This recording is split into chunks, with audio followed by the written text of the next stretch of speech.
Okay, so I think we should start now. It's about 3 minutes past the hour.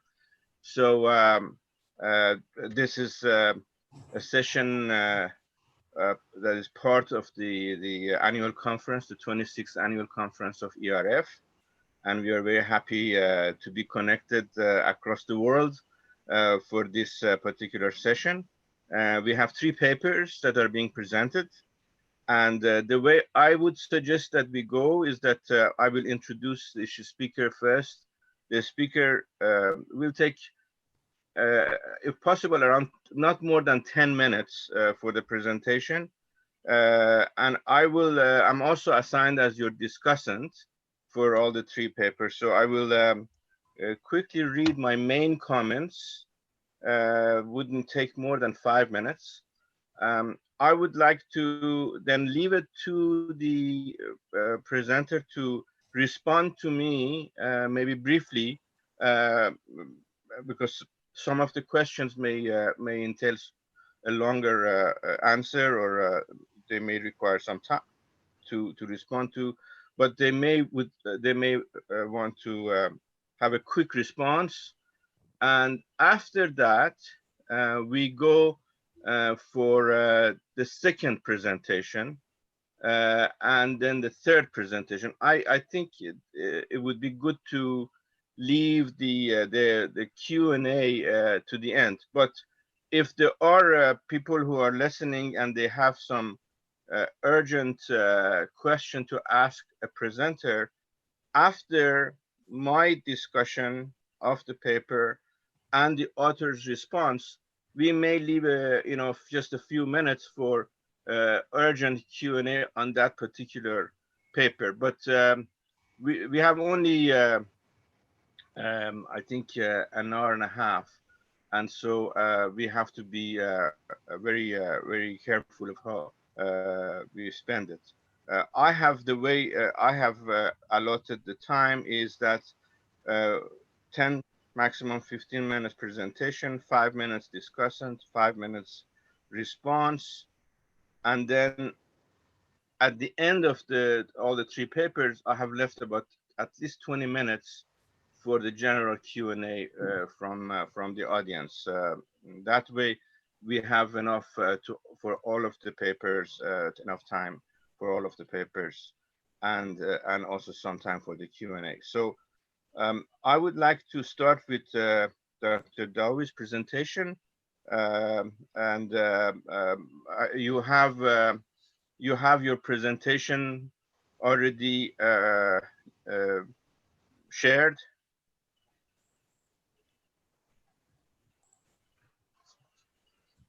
So Dr. Iyad Dawi is a researcher at the Department of Social Studies at the Tunisian Institute of Competitiveness and Quantitative Studies, which is a think tank based in Tunis. So I'm very pleased to request that he start his presentation. You have about 10 minutes. Please go ahead.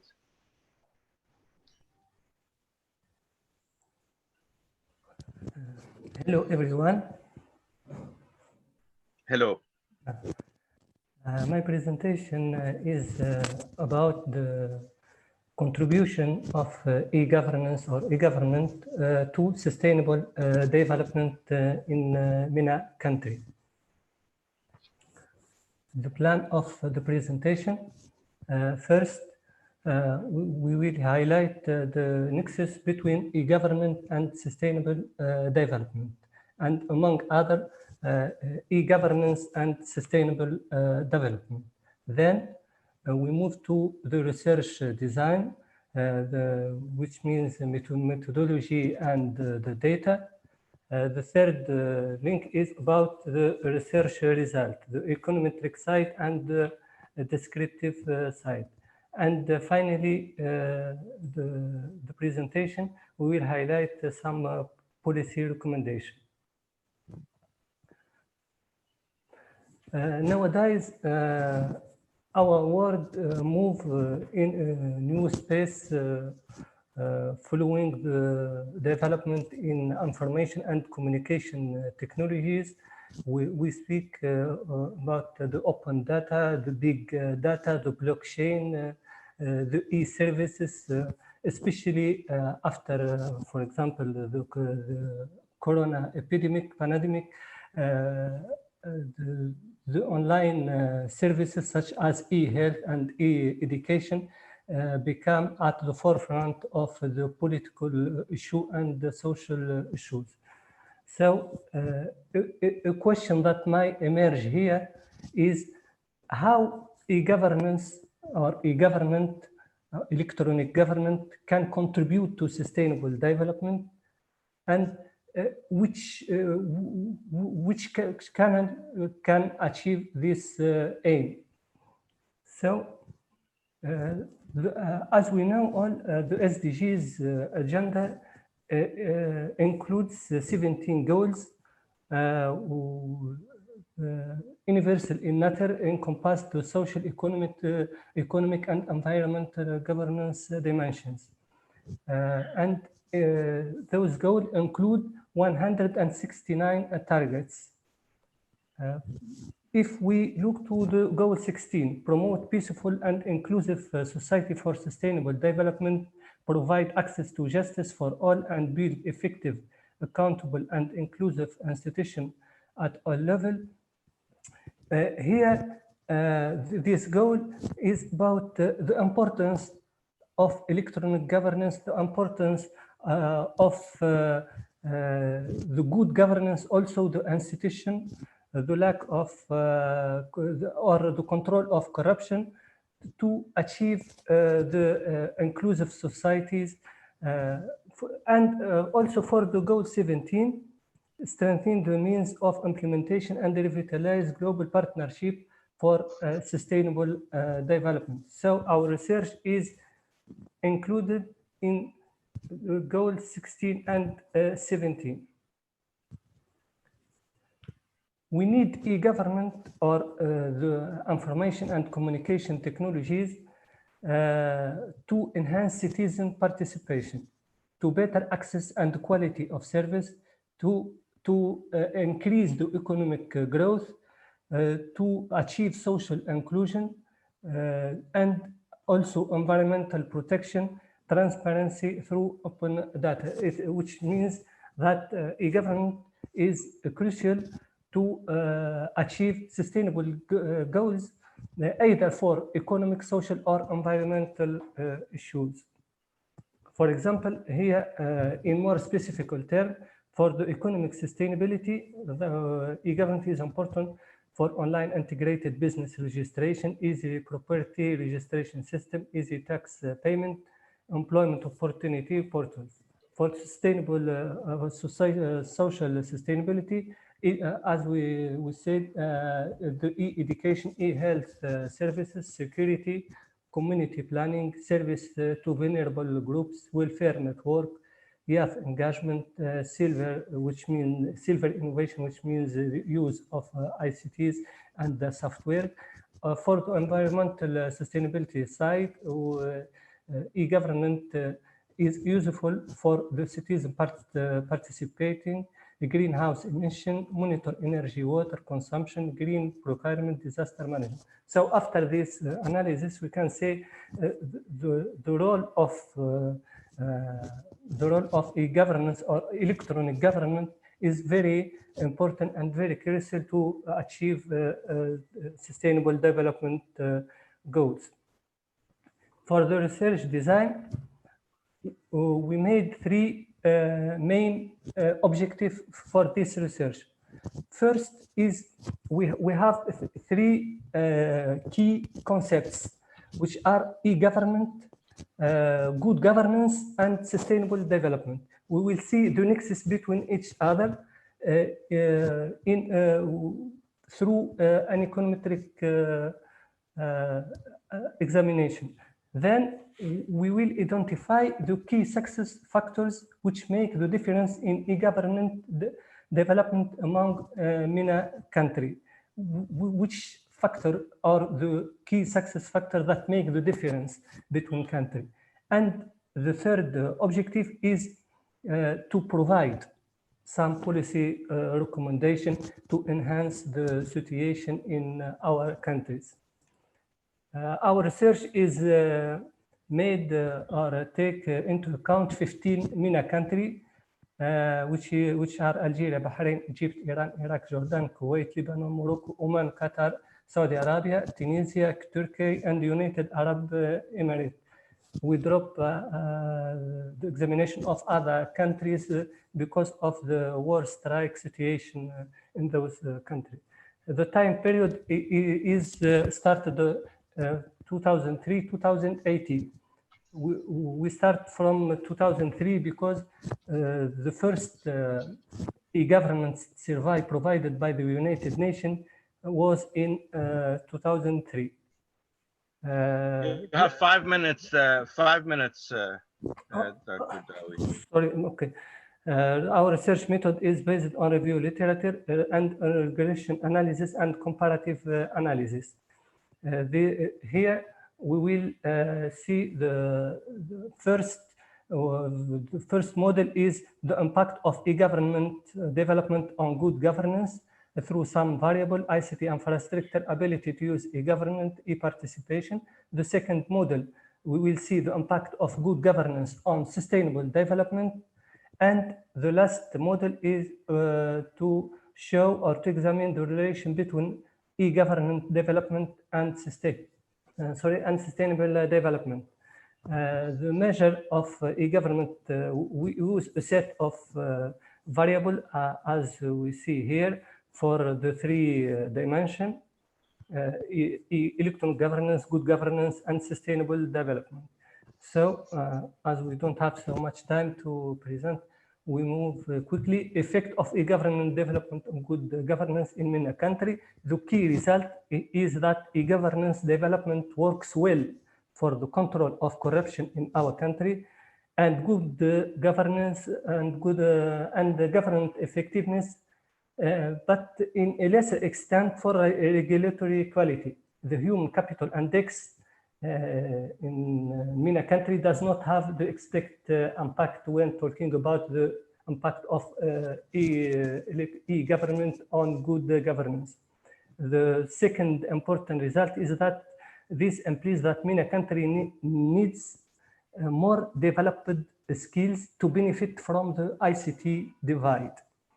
Now, for the effect of good governance on sustainable development, we have two important results. The first result is that government effectiveness affects positively and significantly rule of law, political stability, and absence of violence. However, it is not found to have any significant effect on GDP per capita or some other variable of health, such as health index or under 5 mortality. The control of corruption has a significant impact on the variable of rule of law, health index, and ecosystem volatility. The last equation is about the effect of electronic government on sustainable development, and this is the more important equation. The three components, online services, technology, infrastructure, and the human capital of electronic government or development government index do not have a positive and significant impact on various dimensions of sustainable development. And this is not the expected result that we want to have. So we can say that digital government effort in MENA country are still perceived as technical support activities and not as a core strategic component for development corpus. After the econometric analysis, we did a comparative analysis to type. The first is to plot a scatter between AG and GDP per capita. We choose the year 2018 as a reference year. We see that the positive correlation between GDP per capita and e-governance development index. And also this correlation has an exponential tendency.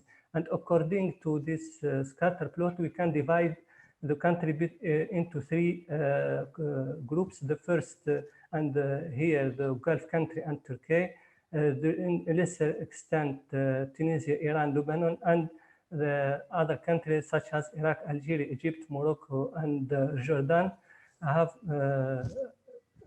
less scores. The last comparative analysis here in this row are list of countries. Here the list of variable of control of corruption, government effectiveness, regulatory quality, rule of law, mortality, health index, economic system vitality, and vulnerability to risk. We choose the rule is to put in green the scores when it is equal or upper the average and not negative. And then we count the number of good performance. For example, for the United Arab Unit, 1, 2, 3, okay, to 11, we have 11. For example, for Turkey, we have 6. For example, for Iraq, we have 0. For Algeria, we have 1. And then, according to number of good performance, we plot scatter between AG and number of good performance, and we will show we can divide the country into 3 groups. Group A, the high group with 9.6 as on average, Group B with 5 on average, and Group C with only 1 as a score.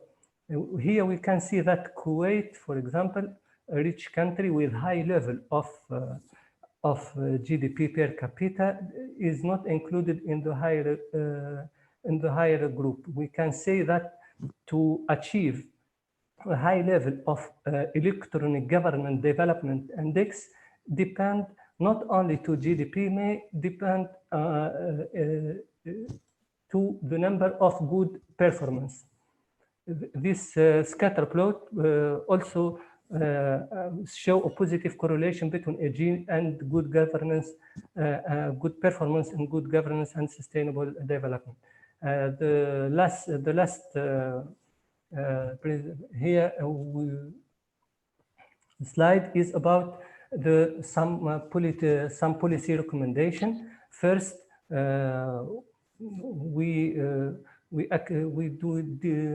we did some policy recommendation which are more specific, not in general. So the first thing is to establish good governance by forming an institutional environment capable to enable government with more effective and efficient tool for more successful development plan. Second, the use of digital technology needs to adequately embedded on public sector reform. So through this analysis, the main conclusion is not only to achieve sustainable development is not only to have better index in electronic governance, but those better index in electronic governance should enhance the good governance, should reduce the corruption, for example, and then we will achieve the sustainable development. Other thing is a particular emphasis on building a digitally inclusive society is needed. So we speak here about equality and integrity, sound strategic and policy framework, and progressively revise the contribution of information technologies may support the shift toward good governance. So we need a control for each step in the development of ICTs. We can do as abstract here that our country need an integrated e-government strategies, which is based first to a political commitment for our country, legal framework, also coordinating body, government reform, e-awareness and national e-government policy, and last, sufficient budget. So we need an integrated e-government strategy based on those 7 crucial elements. And so thank you for your attention. Thank you very much, Dr. Awi. This was a very clear and thorough and interesting presentation. I just take a few minutes to read quickly some of my comments. I would be more than happy to discuss them with you after the meeting if you desire so. Based on my understanding of the literature, I think the overall, this is a very interesting paper, and I think the author has done a very good job in presenting a very complex model, and the findings are consistent with much of the literature in a sense. The for example. World Bank had a report, a World Development Report in 2016 on digital dividend, which had a lot of background work on both developing countries and advanced countries. And one of their findings was that despite the fact that US government had spent $600 billion on IT, between 2006 and 2016, the federal government had achieved only a fraction of the productivity improvement that the private sector in the US had achieved. So the IT was introduced in the government, but the productivity gain was much, much smaller. Fewer than the 20% of the projects that were evaluated were found to be successful in e-governance. I think the problem that the World Bank report found with these problem projects were that lack of proper regulatory safeguards were one of the most important ones, because also the automation makes it easier to in some instances, actually perpetuate fraud and corrupt practices and to erase records that are there. So there are some mechanisms that actually digitalization may increase fraud. The report also indicated that the World Bank's own the funded projects in e-government, only 35% of them were found to be satisfactory. This is compared to 56% satisfactory rating for all World Bank projects during the period of 1995 to 2015. So again, the e-governance was a major issue in terms of achieving the results. I think the other major finding of these reports were that beside the regulatory framework, there wasn't adequate investment in human capital of people who actually conduct the systems. So the systems were there, but they were not utilized properly, or if there were technical issues, was not easily fixed. So if one government, for example, introduces a system in parallel to the technical investments in the digital platforms and so forth, they must invest also in human capital and also address regulatory issues at the same time. One issue that I also wanted to raise is that the MENA countries have been going through a political turmoil for almost a decade, and I was wondering whether some of the results for some of the countries that actually had been affected by political upheaval may have been influenced because of that. So you get somewhat better scores in countries that were relatively politically stable during this period. So this is just a question that I was wondering about. And I think overall, the paper is excellent, but it could be strengthened by bringing a little bit more the challenges faced in MENA region and the diversity of these challenges that could affect the diversity of results. So with that, I'm done with my comments on this paper. And then I would like to know if Dr. Dawi would like to address some of these issues now, or he wants to leave it to later.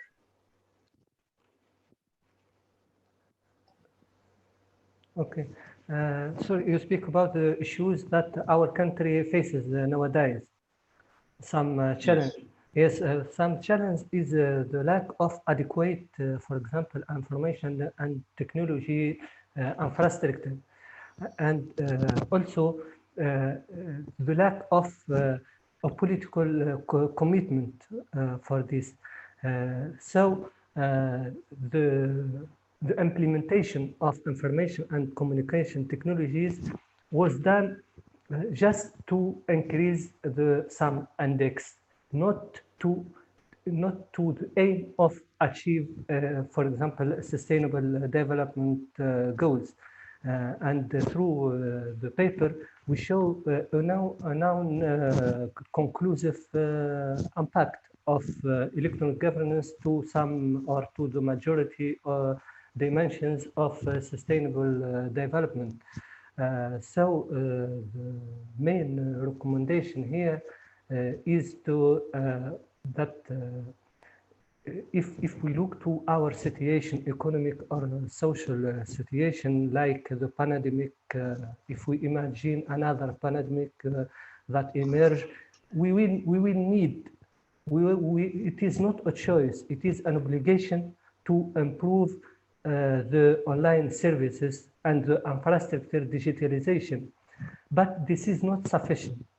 We need also the human capital abilities that can use this information and communication technologies. So and the sustainable development goals, the debate now is how to modify or how to update the sustainable development goals, because when we were set in 2015, there is no some pandemic like coronaviruses or such other. So our country are obliged to develop their e-government systems. Okay, very good. Thank you very much. I think now it's time to go to the second speaker. As I said, we are leaving about 20 minutes at the end of the session for general Q&A from the audience. But in order to make sure that each presenter has enough time to make their presentations and receive comments from the discussant, we go to the second speaker. I'd like to introduce Professor Mohammed Buhari, who is the Professor of Economics at the Faculty of Economics and Management of Tunis University, and of Tunis University in El Manar, and I'm very pleased to ask him to make the presentation. I believe that his PowerPoint will be in French. So please go ahead.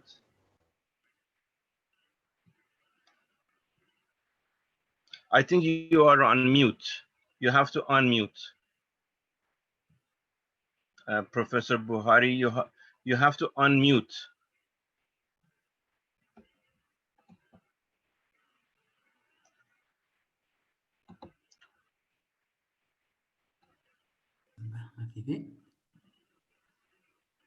Yes, go ahead. Yes. Thank you, Mr. Sharod. Well, I will briefly present my work, but en French. Bon, l'intitulé de ce travail, donc l'éthique et le développement durable, enjeux et pratiques dans les pays en développement. Alors, je commence par une petite introduction. Donc, aujourd'hui, l'usage d'éthique et leurs conséquences aux contributions en matière de développement durable a suscité l'intérêt de nombreux chercheurs.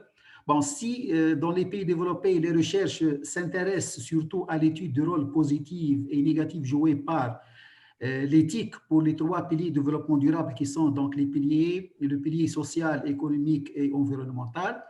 Dans les pays en développement, donc les recherches s'attachent surtout à étudier la relation entre l'éthique et le développement durable. Bon, pourtant, cette question reste encore posée, car certains soutiennent que l'éthique, à la différence des autres technologies industrielles, devrait permettre aux pays en développement de procéder à un saut technologique et de brûler les étapes de développement.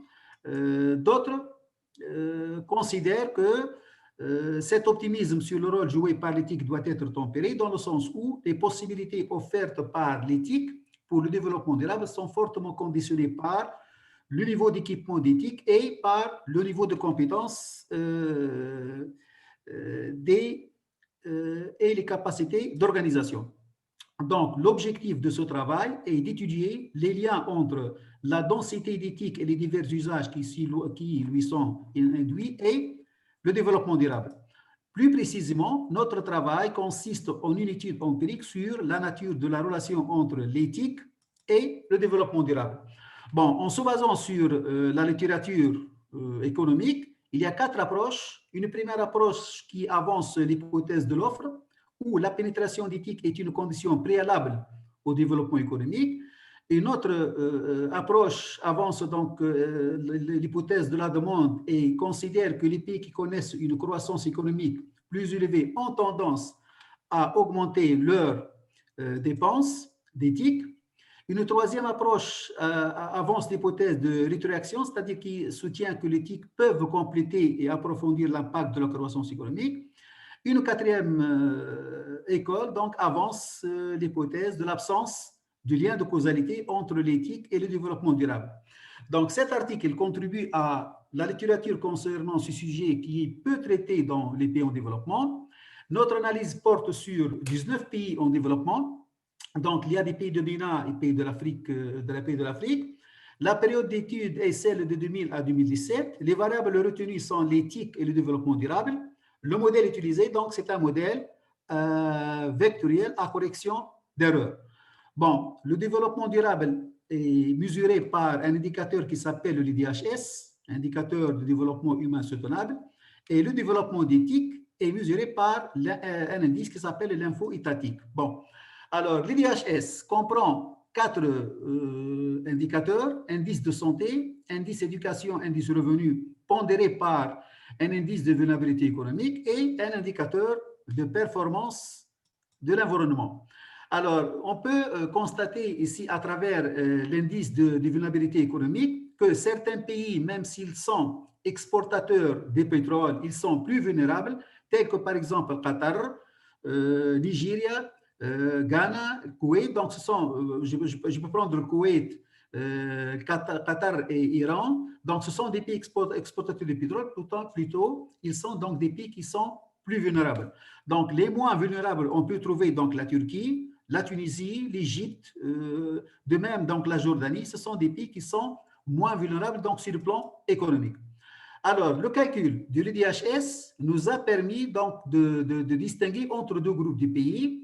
Les pays donc les plus avancés en IDHS, tels que par exemple la Turquie, Oman, la Jordanie jusqu'au Maroc. Il y a un deuxième groupe formé par 7 pays en développement de l'Afrique, qui sont le Cameroun jusqu'au Bénin. Donc, ce sont des pays qui sont moins avancés dans l'IDHS. Alors, en ce qui concerne l'info étatique, on a cherché l'info étatique à travers un indicateur qui s'appelle l'infodensité. L'infodensité donc comprend l'infrastructure d'éthique et les compétences d'éthique, et l'info-utilisation comprend l'adoption d'éthique et l'intensité d'utilisation d'éthique.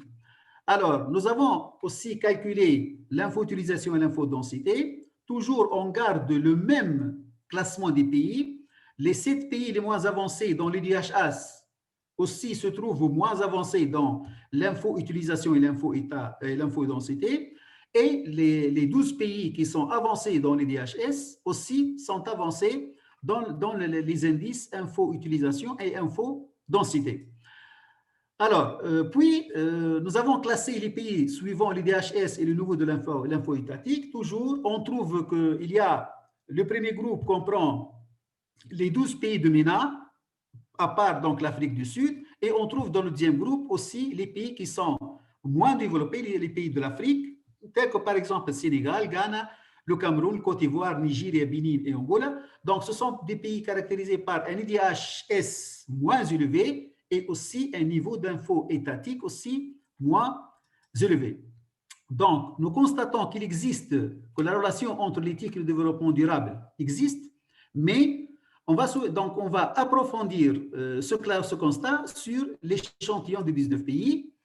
Et donc, dans une première estimation, on trouve que l'info étatique a un effet positif et significatif sur le niveau de l'IDHS, que ce soit pour le groupe 1 le plus avancé ou le groupe 2 le moins avancé. Pourtant, donc, à court terme, donc, il y a absence d'effet de l'info étatique sur l'IDHS. Donc, j'ai fait le calcul, on trouve qu'une augmentation de 10% de l'info étatique entraîne une augmentation de 0,95% du niveau du DHS, alors que pour le second groupe, l'augmentation de l'info étatique de 10% tend à hausser tout simplement les DHS donc de 0,72%. Alors, puis, donc on a essayé de prendre les deux composantes de l'info étatique, qui est donc l'infodensité et l'info-utilisation.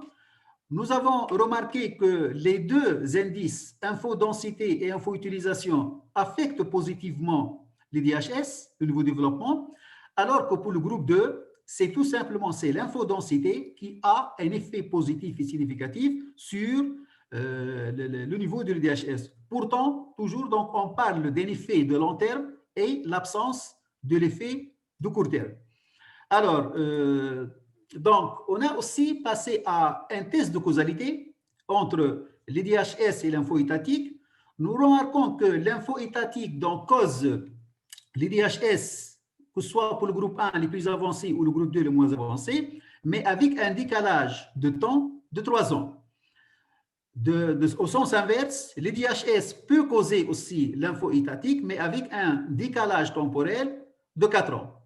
Donc, nous avons aussi décomposé l'info étatique en info-utilisation et info-densité.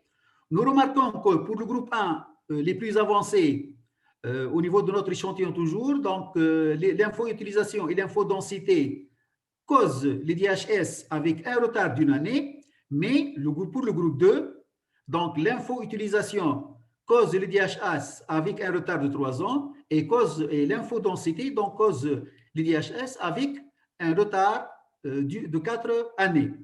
Donc, si je prends la causalité inverse, donc de l'IDHS vers l'info-utilisation, on trouve que l'effet est significatif, mais avec un décalage de 4 ans. C'est-à-dire, l'IDHS, le niveau de développement du pays, a un effet positif sur l'info-utilisation, mais après une période de 4 ans. Pour la relation entre l'IDHS et infodensité, nous remarquons que pour le groupe 1, donc l'IDHS peut affecter l'infodensité, mais avec un retard de 3 ans. Pour le groupe 2, donc il y a absence d'effet de causalité. Alors, à la lumière donc, de ces résultats, 3 implications importantes méritent d'être mentionnées en ce qui concerne ce travail. Donc, 1, l'analyse a montré qu'à long terme, le DHS a été influencé positivement par le renforcement des infrastructures TIC. Donc, on dit qu'un pays en développement qui a nécessairement besoin d'accéder aux TIC doit passer par une première étape caractérisée par la mise en place du renforcement d'infrastructures modernes des télématiques. Donc, le deuxième résultat, l'analyse a montré aussi qu'à long terme, la relation directe entre l'utilisation des TIC et les DHS est positive et significative, mais dépend du niveau de développement du pays. Donc, notre interprétation, une fois les infrastructures pour un pays donné sont mises en place, le pays doit œuvrer à les faire intégrer dans les pratiques économiques des entreprises et dans les usages de l'administration en vue d'améliorer l'efficience du processus de développement. Alors, troisième résultat, si vous voulez, donc l'analyse a fait ressortir que le développement durable et le développement d'éthique sont liés par des relations de causalité, mais avec un décalage optimal qui varie d'une année à 4 ans. Donc, notre conclusion, notre interprétation, le pays doit passer à l'étape, la troisième étape, c'est-à-dire l'étape de l'appropriation, qui consiste à la capacité à utiliser efficacement l'éthique comme outil d'apport, d'efficacité et de création de valeur ajoutée. Bon, on conclut. Notre conclusion, donc les relations entre les technologies de l'information et de communication et les trois piliers du développement durable qui sont économique, social et environnemental, doivent passer nécessairement, par le renforcement des investissements d'infrastructures TIC, 2, par l'adoption et l'utilisation d'éthiques dans de nombreux domaines de l'activité économique et humaine, 3, par le renforcement des capacités en prenant appui sur les fondements des systèmes d'apprentissage d'innovation et de renforcement des compétences. Alors, Monsieur Charoukhan, donc, thank you et on vous remercie. I take a few minutes to give my comments in English. I hope that's okay with you. I think the main conclusion of this very interesting paper is that it indicates that the linking vision of human development with that of sustainable development through the capability approach helps explain the foundations of sustainable human development and solves the problem of intergenerational equity. Using panel data for 19 countries in Africa and the Middle East for the period of 2000 to 2017, the author finds that there is a two-way relationship between ICT and the key dimensions of sustainable development in more advanced countries, economies. He also finds that the interaction between ICT and sustainable development is relatively weak in less developed countries, which he attributes to existence of unequal access to ICT among the population and of the poorer countries. And for these countries, the author recommends that for them, the broadening of the access to ICT and a more focused approach to ICT development and capacity building are likely to promote sustainable development and a rapid technological progress. I don't have any problem with these findings. I think these are very reasonable findings, and I think it's a very important and timely paper from that regard, given the focus of the whole profession and policymakers on digitalization of the economies. So my questions, my comments are just for authors' consideration to deepen some of the explanations in the paper. In general, the new technologies, the digital technologies, automation, robotics, 3D printing, cloud computing, etc.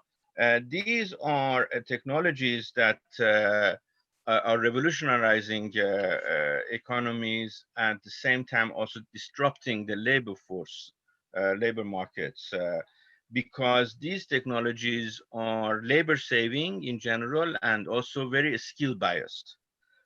So I think from that point of view, it could be that even full access to internet and so forth would not be sufficient in themselves, but they need to be complemented with very focused and well-planned investments in human capital at the same time in order to enable the workers to transition from low productivity jobs to high productivity jobs in this new environment. And as much of the literature has shown, is that not everyone is going to lose their jobs because of the IT and digitalization and so forth, but those who are whose jobs are not automated, which are the very low skilled workers, you know, garbage collectors, cleaners, and this and that, and they're not going to lose their jobs because automation for some of these jobs is too expensive, and but their wages will stagnate. So you will have a part of the labor force with the stagnant wages, other parts of the labor force which have the human capital investments, their wages rise. So there is going to be also problem of inequality rising. So I think more attention to this. And then another issue I think is the absence of adequate regulatory frameworks in many of the MENA countries also may have hampered more investment in digitalization by private sector, and also more training in that respect. So there are a three-pronged strategy of increasing the access to the internet through affordable services that everyone can afford, different, even the poor.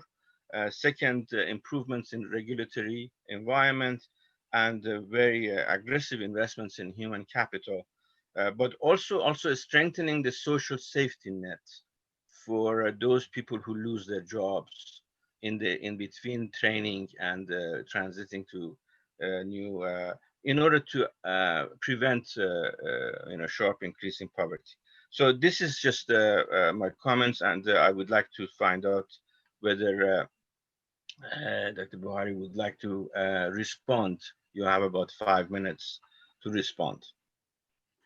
You can respond in French. D'accord. Merci, Mr. Sharouk. Alors, donc, toutes les remarques sont la bienvenue donc, de votre part. Mais vous savez que dans les pays en développement, donc, le problème qui se pose, ce n'est pas au niveau des hautes technologies, mais on a constaté que le problème se pose avant tout dans les infrastructures d'éthique, telles qu'au niveau de la téléphonie mobile et au niveau de la téléphonie, au niveau de l'utilisation d'Internet. Si jamais on arrive à résoudre le problème de cette infrastructure et on investit dans cette infrastructure, à ce moment-là, donc, on peut au moins donc, faire des sauts vers en avant et on peut aussi réaliser donc, certains objectifs de développement durable à travers donc, l'investissement d'éthique. Donc, je peux vous donner l'exemple de Qatar, Koweït et Oman.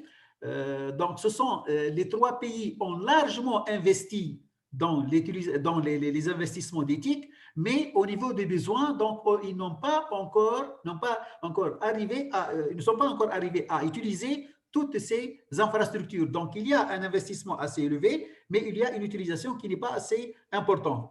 Donc, qu'est-ce que je propose, moi? Je propose que, donc, puisque l'utilisation de la téléphonie mobile ne nécessite pas donc, un coût assez élevé, donc on peut au moins exploiter cette technologie, le mobile, pour utiliser l'Internet et pour qu'on puisse au moins diffuser cette technologie au niveau de toutes les activités, comme je vous ai dit, donc les activités humaines, les activités économiques, mais reste nécessairement donc le niveau de compétence. Donc, il y a, comme je vous ai dit, donc il y a trois niveaux. On doit investir dans l'éthique, puis on doit les intégrer dans toutes les activités, mais ceci ne suffit pas. Au moins, il faut donc savoir comment peut-on exploiter ces technologies pour qu'on puisse donc en profiter. Donc, je rejoins M. Vaoui au niveau de sa présentation. Il a parlé donc de gouvernance avec l'utilisation d'éthique. Donc, et il a présenté donc les objectifs de développement durable. Bon, sa proposition, c'est que le gouvernance Bon, mais avant de parler de gouvernance, on peut parler aussi de la gouvernance. Bon, gouvernance puis gouvernance. Donc, est-ce que la gouvernance, en termes de mots, est-ce que la gouvernance peut résoudre le problème de développement durable ou non? Monsieur Adaoui, peut-être donc sa proposition, c'est que la gouvernance n'arrive pas à résoudre les problèmes de développement durable, peut-être lorsqu'on intègre l'éthique. Donc, ceci va peut-être avancer un peu au niveau de la réalisation des objectifs de développement durable. Mais peut-être, Monsieur Charok, il y a une question qui reste posée au niveau de la relation entre l'éducation et l'éthique. Est-ce que vraiment on peut, donc, surtout dans les pays de développement avec cette crise donc, de Covid-19, est-ce qu'on peut exploiter l'éthique pour qu'on puisse, par exemple, pour qu'on puisse passer l'éducation à distance? Et c'est ça donc le problème qui a posé dans les pays en développement, c'est qu'on a trouvé des difficultés pour qu'on puisse donc passer à l'e-learning, c'est-à-dire l'éducation à distance. Mais dans tous les cas, donc voilà ma proposition, c'est que chaque pays en développement qui doit nécessairement avancer dans le développement durable doit nécessairement donc passer par 3 étapes, avec toujours l'existence d'une relation de causalité entre l'éthique et le développement durable. Et voilà maintenant ma proposition, monsieur. Merci. Merci beaucoup. Très bien, merci. So we now go to our third and final speaker. I'm very much pleased to introduce to you Dr. Marcus Lowy, who is a research team leader at the German Development Institute, DIE, in Bonn, where he has been working since 1999. He and his colleagues have done a very interesting and important work. It's a voluminous report. It was over 150 pages, but it's I think a very important piece of work. And it's on cash for work programs in Jordan. And they measure the effects on social cohesion, gender, roles, and local economic development in communities, including those that hosting Syrian refugees in Jordan. So I'm pleased to request a presentation by Dr. Lowy. Please go ahead. Mute. Thank you very much for this very nice introduction. I'm very pleased for this opportunity. Hello, everybody out there. If ever there is still someone with us, thank you for staying so long. So let me start from the beginning. Here we go.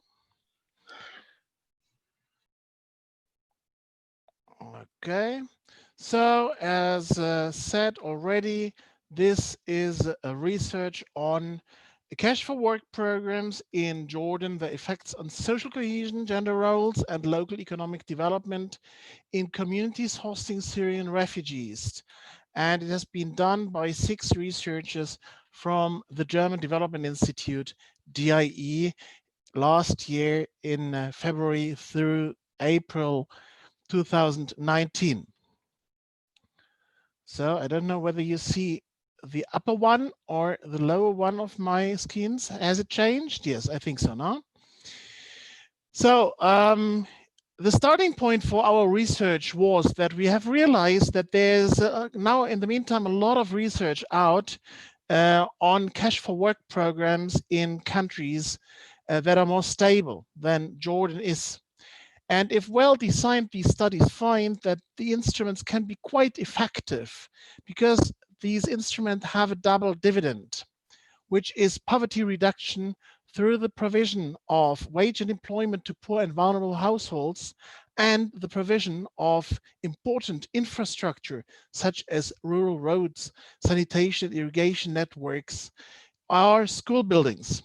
However, so far there's limited evidence if cash for work programs also work in more fragile contexts, and especially in the contexts of flight and migration. In addition, we have little evidence if cash for work programs also have indirect effects beyond that direct effects on beneficiaries, indirect effects on the community level. So the question that we rose was, is cash for work an effective instrument to promote social cohesion, local economic development, and changes in gender roles in contexts of flight and migration? And we studied this issue with regard to Jordan. So just to explain these last terms, social cohesion, we define it on the basis of other research that has recently been done in DIE on social cohesion as the glue that holds society together. So the word for us refers, first of all, to sense of belonging, which is the integration of people into society, vertical trust between members of society and different societal groups, horizontal trust, which is the relations between members of society or groups of society and the government, and the readiness of people to engage for common goods, such as clean streets, community parks, joint activities of neighborhoods, and the like. Gender, we define as a social system which structures hierarchical power relations that shape individual identities and lives. So it has an institutional, an interactional, and an individual dimension. Local economic development has been defined by the ALO as participation and local dialogue, the connection of people and their resources for better employment and a higher quality of life for both men and women in a specific community. So what did we do to answer the question? We started working on Jordan and decided to focus on this case country because the country hosts, as you all know, large numbers of refugees, probably some 750,000 Syrians plus a high number of people also from many other countries, especially Iraq and Yemen. In addition, of course, to the fact that more than half of the population of the country is originally from Palestine. And because all this very fact is a challenge, of course, to social cohesion in the country and local economic development all over Jordan. Therefore, several donors have started setting up cash for work programs to support Syrian refugees and vulnerable Jordanians. And the main aim of these programs is to fight poverty, but of course, they are also meant to promote social cohesion in Jordan and economic development. 20% of the Syrians are living in 3 big refugee camps. The rest, however, within Jordanian communities, mainly in Amman and the north of Jordan. We used a mixed method approach to answer our question. Ourselves, we conducted some 380 interviews in total during February through April 2019. 77 interviews with cash for work participants, 97 with local shopkeepers. These were mainly meant to measure effects on local economic development, 73 with other non-cash for work participants. These were meant to measure if cash for work programs have also effects on those who do not participate in the programs themselves. Then 34 interviews with local experts and 73 with experts at the national level from government, civil society, the private sector, and international donor community. The participants and the other non-participants were almost half Syrians and Jordanians, and males and females. However, the shopkeepers and the experts were mainly male Jordanians. The interviews were conducted at 9 different sites in different parts of Jordan, where most different kinds of cash for work programs have been taking place at that time, run by different donors. In addition, we conducted 4 focus group discussions. In addition to this, we analyzed a new data set that has been provided to us by GIZ, one of the donors running cash for work programs. They conducted a census among all 984 participants of one of their kinds of cash for work programs, active at 20 different work sites all over Jordan. And it contains questions that were quite similar to the questions that we asked to participants and non-participants. What did we find? Oops, that was too far. Here we go. So first, the cash for work programs have less impact on social cohesion than we had expected. That was astonishing for us, but this was mainly due to the fact that social cohesion is much better in Jordan, and this is very much in contrast, for example, to the situation in Lebanon and Turkey, where we also have large numbers of Syrian refugees, much more favorable than we had expected. And the reason is that there are very strong tribal relations between the Syrian refugees and the Jordanians. Most Syrians are from the same tribes as people in the north of Jordan. In addition, Jordanians are in a way accustomed to hosting refugees fleeing from all parts of the Arab world to the country. There's a long tradition of refugees coming, Circassians, Armenians, Palestinians, Iraqis, and so on. As a result, most Syrians perceive a strong feeling of belonging, even within Jordan. Just 10% of our interviewees said that they do not. And the Jordanians also stress that they trust in the Syrians in their communities.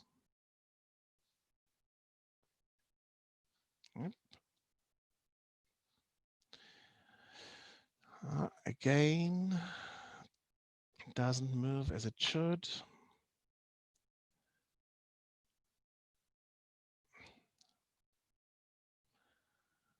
I hope you see the same table as I do. Is it 4.4 or 4.1? Okay, anyhow. And yet participants highlight that cash for work intensifies their sense of belonging and horizontal trust. This is due to the existence of cash for work as such, and to the fact that Jordanians and Syrians work together and get to know each other. A Jordanian non-participant told us, for example, before everyone was a bit ignorant of each other. Now the truth was revealed that the Syrians can also work for the community.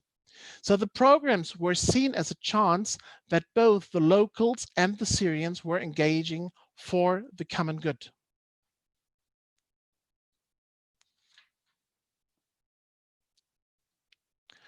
So likewise, the GIZ census data confirm 92% of all participants would advise participation in the cash for work programs to a friend.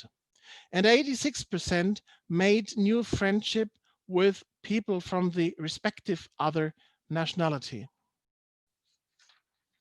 In addition, cash for work has quite positive impacts on gender roles.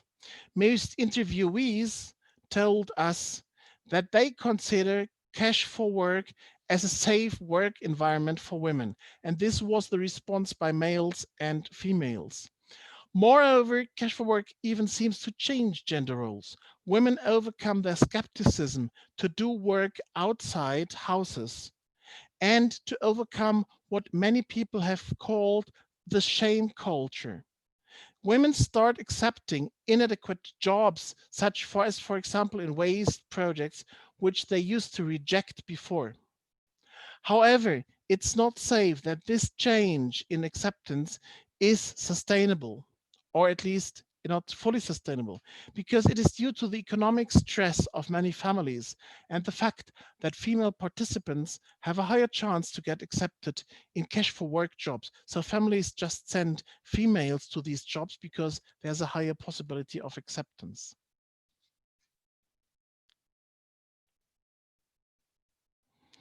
Finally, cash for work programs do also have positive effects on local economic development beyond their direct effects on participants. Most important in that respect is the so-called multiplier effect. Our research produced evidence for increases in business activities around cash for work sites that is due to these programs. This is so because participants tend to buy locally. They pay for their rents and repay debts, which is all money that flows into local communities. But even more important, they buy all their food locally at the local shops. And shop owners told us, for example, in those 3 months, I noticed an increase in sales, but when the program ended, the increase also stopped. The sales increased from between 350 to 400 Jordanian dinars a month. Finally, there's also a positive impact of cash for work programs if the materials are procured locally. The labor market effects of these programs, however, are difficult to assess. Of course, the programs create jobs for a certain time, normally 3 months. However, most participants lose their job and don't have a job again once they leave their employment in the cash for work programs. In addition, the programs seem to crowd out informal employment in many areas of Jordan. This table presents the respective results of the GIZ consensus among 984 cash workers. It shows that 18% of the respondents say that food is among the 3 top items on which they spend their cash for work wages.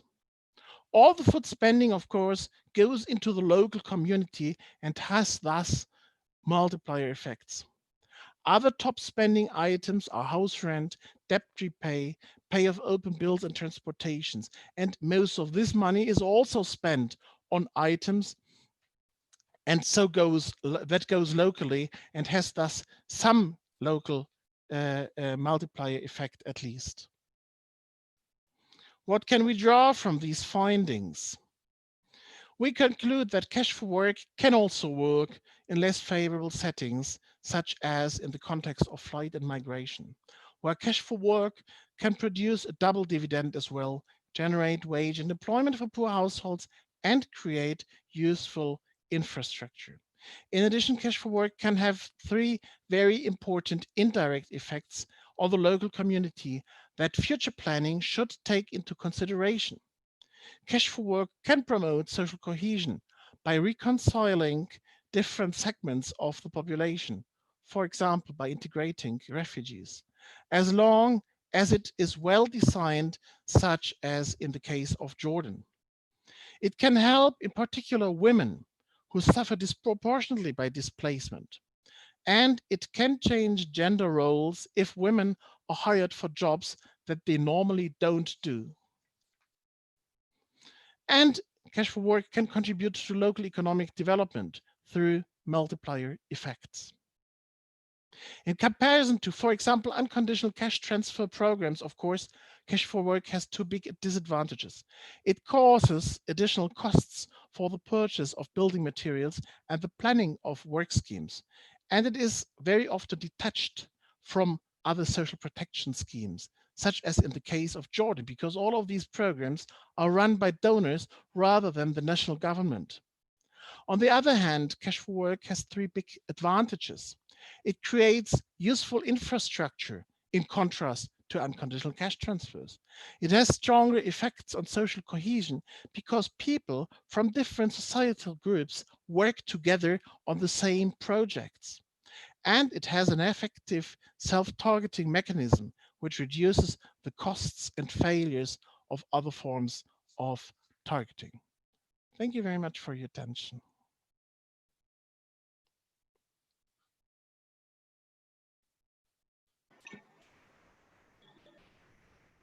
I think you're still muted. Hello. Yes. Yes. Can you hear me? Yes. Yes. I said I would like to thank you for your clear and concise presentation of a voluminous amount of work you have done. Briefly, my comments are only to complement what you have said. The the main policy implication of your work, I think, is quite important. That international donors may consider the use of this cash for work programs when social cohesion and local economic development are threatened by crises such as flight and migration caused by conflict, and that national governments could also consider to set up cash for work programs and thereby safeguard the coherence of social policies targeted to nationals and immigrants. And also for Jordan itself, if cash for work programs are to be continued, they should be carefully transformed from a humanitarian aid to development policy instrument, which is, I think this is a very sound implication for policy. My comments are basically twofold. One is that some of the statements that are made in terms of findings and implications, I think the language is a bit strong and definitive, given the fact that much of the work is qualitative work. So I think I would say just make it a little bit more cautious. I don't disagree with your conclusions, but I think the language needs to be fine-tuned. Unless you decide to back up many of your findings, which are done after a tremendous amount of work in terms of interviews and so forth, with a review of a little bit more, let's say, comprehensive review of the existing evaluative literature. For example, Abhijit Banerjee and his colleagues at MIT in a 2017 review, systematic review of the randomized evaluations of, I think, 7 government cash transfer programs. They find that there was no systematic evidence that these cash transfers affected the labor supply decisions, but they do find evidence that actually they reduced poverty. So because there is in the literature, there is a concern that cash transfers may make people lazy, so they don't want to work. They didn't find any evidence to support that, which is to your, it has also strengthens your argument. But they do find that they do, and this is after very careful econometric evaluative work. There is also another recent work by Ducey and Tapis, which was published by Campbell systematic review, I think 2017. They find similar arguments that you are making, that the voucher programs actually generated up to $1.50 of indirect market benefits for each dollar that was provided to the beneficiaries through unconditional cash transfer program. So a multiplier of 2. It's smaller than your multiplier, but they also find multiplier. This is after reviewing almost 100 studies. That's the average effect. They also find that the key message is that from this systematic review of 100 studies, that the appropriateness of cash-based approaches, like in humanitarian intervention, is highly context and event specific. So one has to be careful that one cannot generalize these impacts. So because of the flexibility of cash transfers, they find is that they are expanded use across the sectors, improvements in alignment of interventions with the needs of crisis-affected populations, and reduced fragmentation of aid programs could substantially improve the desired effects of any single program. So I think they're saying that these programs would work, but there has to be a lot of donor coordination and working with the national government in order to make sure that their effectiveness is not undermined. Another very recent study by Baird, McKenzie, and Osler, which was published in 2018 in Journal of Development and Migration, they say that there is an intuition in economics that when people get free cash, they tend to work less. See that is based on the economist framework. But they find the results they find, I think they support your work.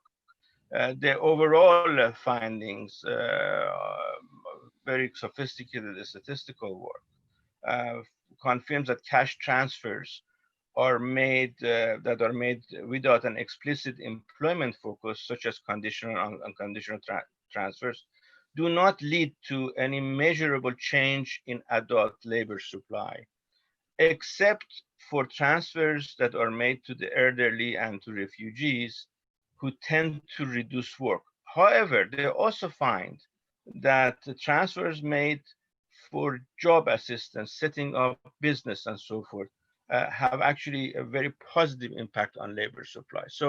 And I think some of these findings, I think, are consistent with your findings, but they're coming from different countries and contexts. So my message to you is that this is really excellent work, and congratulate you and your colleagues. The only thing that I would add is that be a little bit more careful about the strength of some of the messages, unless you can also support them with some review of literature, of recent literature, based on quantitative work, which would complement your qualitative. So please go ahead if you have any response now before we go to Q&A. Well, thank you very much. Very well taken. I mean, many of the studies that you mentioned are cited in the beginning of the report. However, I think there's a difference between our work and those, because of the methodology that you mentioned. Of course, we are not able to quantify. We're not able to quantify the multiplier effect. That's what they have done. So we shouldn't even aspire to do this. Yeah. However, what we can do, and this is what all the quantitative studies can't do, and our more qualitative study can do, is through which channels go the multiplier effect. They can measure how big it is, but we can say what exactly is the causality effect. Is it through the purchase of food? Is it through the payment for rent? Is it through a local purchase of through local procurement? So this is, I think, the strength that we can add to that literature. And yeah, well taken. I will take up the studies that we have not yet cited that you mentioned. Thank you very much. Okay, very good. Now I think we can go now. We have about maybe 10 minutes to to go to whoever is now listening and who like to pose some questions. I would take, I don't see anyone raising their hand, but if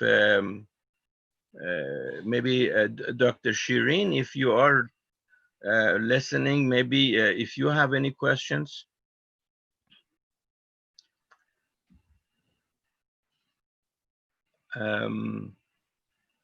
I do not hear or see any. I think there were 15 participants. They are still signed in. Let's see. There is one message here. Okay. No, it just says hello. So now let's not waste our time while we're waiting for people to who are listening. Maybe if you have any comments and questions on each other's papers, I think this would be a welcome time to do that. Yeah, I would have one. I would like to take the opportunity also thank both of you, Iyad and Mohammed, for your excellent presentations. I think the topic of e-governance is very, very important, and we should invest a lot into it. It can achieve a lot, as you have both shown. At the same time, I think we should, in future research, and I wonder to what degree you've been able to do that already, take into consideration that e-governance, of course, can also have negative effects. If we think about the situation of, for example, China, where e-governance is not only used for the good of effectiveness and transparency and better services to be provided to the poor, it can be harmful for governance in general if it is used mainly for the control and supervision of citizens. So do you see any means to integrate this possibly negative effect into the research that you're doing? Who are you posing this question to? Well, more or less both, perhaps a bit more Iyad, but I think Okay. in the end it goes to both of you. Okay, Iyad, please. You are on mute. You are on mute. Okay. Go ahead. Okay, thank you. It is an important question. In our region, in MENA region, the investment in information and communication technologies can lead to a negative effect if this investment do not contribute to enhance and to ameliorate the governance index, for example, to reduce the corruption. Another important thing is the question of the rise of unemployment rate due to the investment of information and the communication technologies.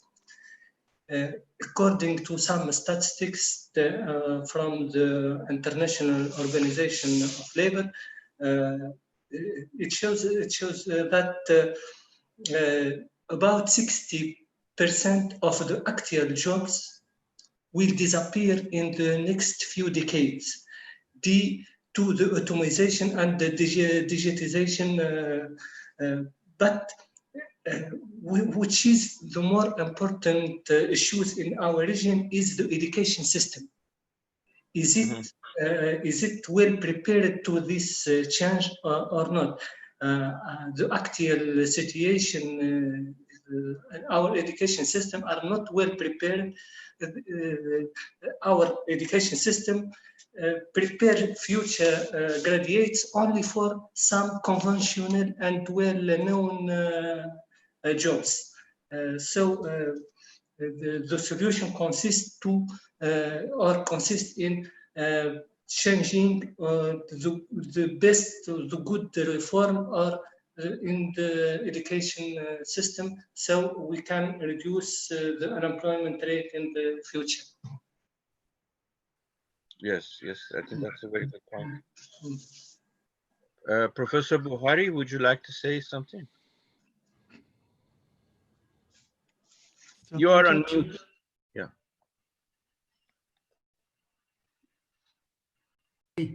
Alors, Yeah, pardon. go ahead.